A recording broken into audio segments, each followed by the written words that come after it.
one thing I think about is the relationship between our social environment and our own like selves. So the fact that it shapes us, but we also can, like through our own actions, shape it and like affect others as well. Because I think a lot of times we tend to take this sort of deterministic perspective that like we're all victims of our circumstances and there's nothing we can do about it, or that we are like magical, like champions of our own destiny and that we can transcend absolutely any set of circumstances.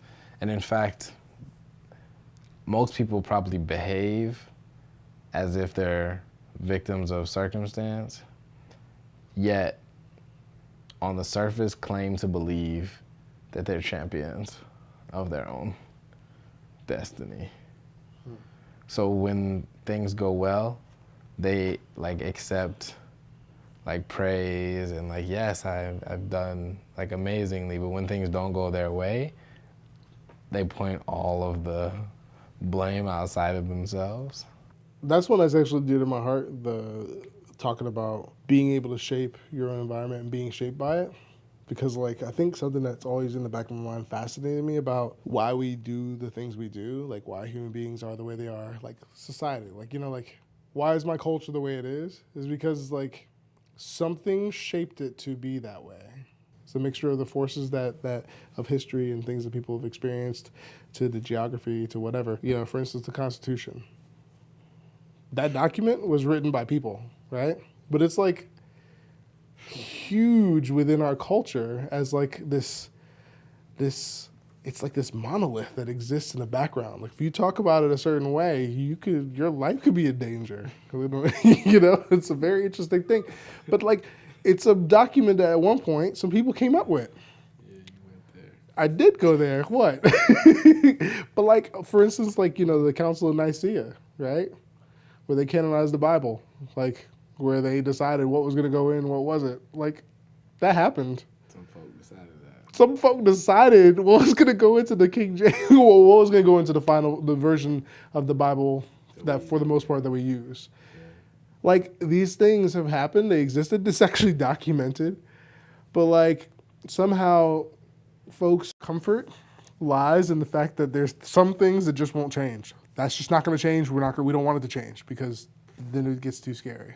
There are things that we all know like aren't really great about where we are right now. It's not like we're totally like, you know, in the worst place in the world. I mean, I love the country I live in. I am not going to flip. I am not tripping at all. Like, I love this country. But doesn't mean this is a perfect country. It doesn't mean that it's got like any, like, you know, like that's not even really the point. The point to me, the point to me is that how we've gotten to where we are and some of our cultural experience has gotten here through steps, and they're human steps. And like, just like we've gotten here, you know, we can go other places, like we can do other things. Our judicial system does not have to look the way it does right now. Now, we're familiar with and comfortable with it as it is right now, but it doesn't always have to be that way. Yeah. The way that we communicate, you know, the way that males and females interact. I mean, there's so many things that can be changed if we decided to. Mm-hmm. That's part of, to me, the beauty of complexity that I'm attracted to. The possibility of change. The possibility of looking at things that look like, you know, this can only be described as a mug.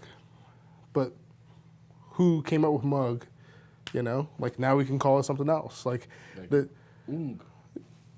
Ung. This is my ung now, y'all. I love it.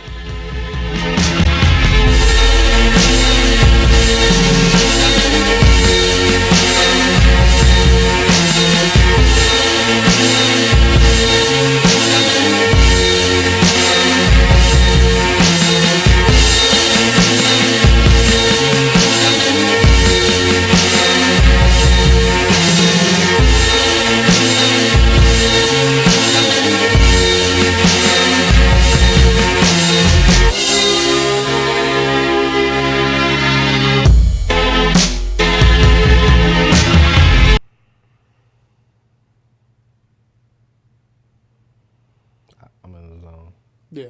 Danger zone. Danger zone. Danger zone. Oak. Yeah. Oak. Oak. Oak. Yeah. Danger zone.